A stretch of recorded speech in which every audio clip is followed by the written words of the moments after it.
Okay. And they made it a lot more comfortable for them, but they couldn't do it because the numbers were hundreds of billions of dollars, and I did that. And we were on our way to doing something like incredible. And then we had a very bad election happen, a very bad election. A lot of bad things happened. So when I said we got to do it again, I said we have to make it too big to rig. And we made it too big to rig, and we won in records, and it was a monumental win. It was such an honor to see so many of you, like Brian and your friends, here with us to celebrate, and to more importantly celebrate what we're doing, because that wouldn't be a full celebration if we didn't do this, because this will be an entirely different country in a short period of time.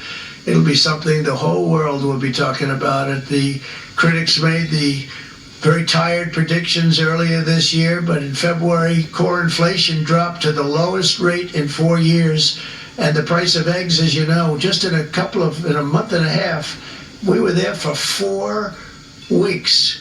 And the first week I got blamed for eggs. I said, I just got it. They said eggs have gone up at like 250% and you can't get eggs. And they were going crazy. And I said, I just got here. And then we got to work on eggs. We got to work on everything. And our great Secretary of Agriculture, you did a fantastic job. Brooke Rollins, you did a fantastic job. And as I said before, the price of eggs dropped now 59%, and they're going down more, and the availability is fantastic. They were saying that for Easter, please don't use eggs. Could you use plastic eggs? I said, we don't want to do that. We want to, and you really came through. It's an amazing job. Thank you very much, Brooke. You did great. But likewise, an old-fashioned term that we use, groceries. I used it in the campaign. It's such an old-fashioned term, but a beautiful term, groceries. It sort of says a bag with different things in it. Groceries went through the roof, and I campaigned on that. I talked about the word groceries for a lot. And energy costs now are down, groceries are down, gasoline is way under $3, and people are beginning to be able to buy things and live again. We brought prices way down. We created 10,000 already in a few weeks, new manufacturing jobs, and it was that took place in 1 month, numbers that they haven't seen in a long time. We had virtually no inflation under my term. We had virtually no inflation for 4 years. But after transitioning over to Sleepy Joe, it went from almost non-existent to the highest in the history of our country. Yes. The highest inflation in the history of our country, brought up by energy and bad spending and bad policy, and a lot of bad things happened. How about allowing millions and millions and millions of people to pour into our country with open borders, where it's so sad to see even now. And I see our great secretary you have done. Stand up, please, Christy. Stand up. Christy Noem. Done a great job. And Tom Proud of her. These people are doing a great job, but gotten them out in records. We have problems with judges that don't want them to go out. They want Tren de Aragua, and they want MS-13, the most vicious gangs ever. Nobody's ever seen anything like it. Absolute killer gangs. They kill people. They don't even think about it. And we put them out, and we have judges now, radical left judges that they don't want them to go out. They want them to even be brought back. Let's bring them back. You've done a fantastic job, and please thank everybody. Homeland Security, thank everybody. Appreciate it. Amen. And we now have a border that's the best border that we've ever had, even better than it was my first term. My first term we did good, but this one we really specialized in. We've done really well. And we had records then. We had the best, safest border. 4 years ago, we had the best border there ever was. And now we have, you've actually matched it and done even better. And we're going to get it down the right way. And we want people, by the way, to come into our country, but we want them to come in through a legal process. We want them to come in legally. We need more people. We need people to run these plants and to help the auto workers and the Teamsters and the non-union people and everybody else. But we need people, the farmers. And we're going to let people come in, but they want to come in. We want them to come in legally. They have to have the capability of loving our country, not people that hate our country. We don't want them in our country. And now we're going to pass the largest tax cuts in American history, and that's where we're relying on Mike and John Thune.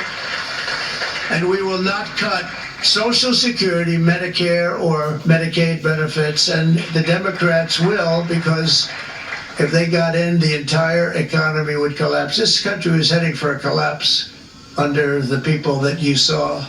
They were horrible. I think one of the reasons people like the job, I have my highest approval ratings because I think they're comparing me to the worst administration in the history of our country, so I appreciate that at least. But Speaker of the House Mike Johnson and Senate Majority Leader, appreciate it, Mike. John Thune have been fantastic, by the way. But they've been working tirelessly on taking the next step to pass the plan for our one big, beautiful bill. I'd like to name it that if you can. One big, I made that statement about 6 months ago, and everybody calls it one big, beautiful bill.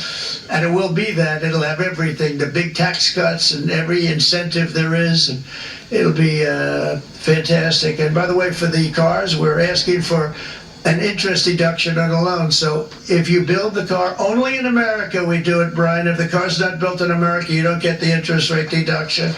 But if you build the car in America, if you buy a car, if it's built in America, then you get an interest rate deduction, tax deduction, and that's a big thing. That's going to be a big thing. I think that's going to pay for itself very quickly, that deduction. Never happened. We've never had anything like that before. Somebody said, where did you get the idea? Because it's so basic. You would think that would have happened a long time ago. It never did, and I'm very happy it didn't, because now I can say that was my idea.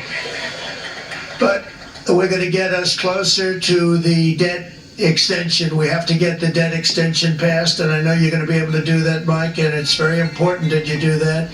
And all of the other things that the Senate budget plan gives us, along with working, because I know they're working together, John and Mike, and the two bills are going very well together. We need to get our shared priorities done, including certain permanent tax cuts. We want the tax cuts to be permanent, spending cuts, energy and historic investments in defense, border, and so much more. We're covering everything. These will be phenomenal. There'll be no bill like this going to straighten. One bill is going to straighten out our country for many, many years to come. And we said, let's just do it and let's get it done. And amen. Some guys will love it and some guys will like it a little bit less because they're not getting what they were exactly looking for, but they're getting a lot. They'll never, if we get this done, it'll be the most incredible bill ever passed in the history of our Congress and Senate and congressmen, the senators and the congressmen, many of whom are here today, will be very proud of themselves. I really believe that. It's going to set us on a whole new prosperous for all parties. We're going to cut Democrat and Republican and Independent. Back to where it all should be. People. We're going to do that very strongly. Red, yellow, brown, black, and white. We're all precious in Jesus' sight. Oh, look at all of our senators over there. Oh boy, that's a nice group of people. But I won't like them so much if they don't get this bill done. That's a great group, and Congressman, thank you very much. I appreciate it. Tremendous people. The Senate plan is my complete and total support, and the House plan likewise is very similar. They're moving along pretty much at the same clip, and as soon as you're ready, you'll show it to me, and I'm sure it'll have my support, Mike.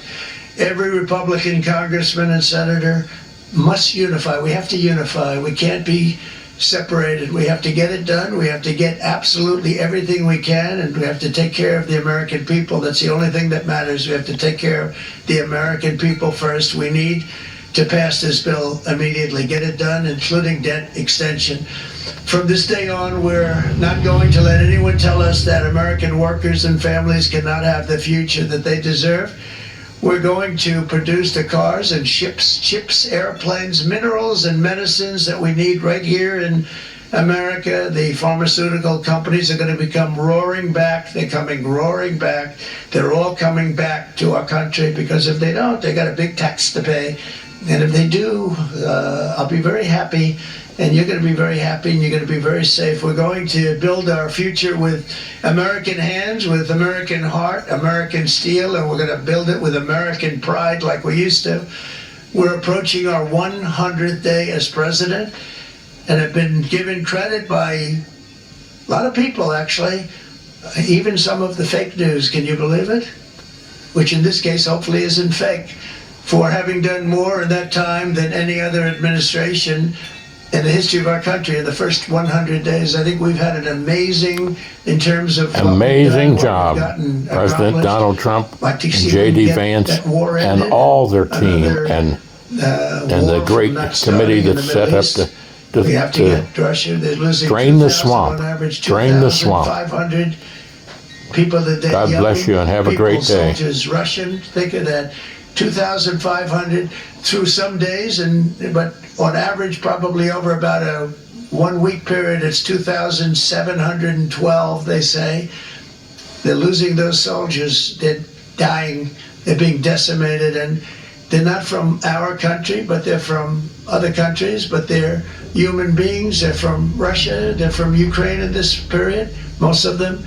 And we're going to get it stopped. It's a senseless war that would have never happened if I was president, and it shouldn't Amen. be allowed to go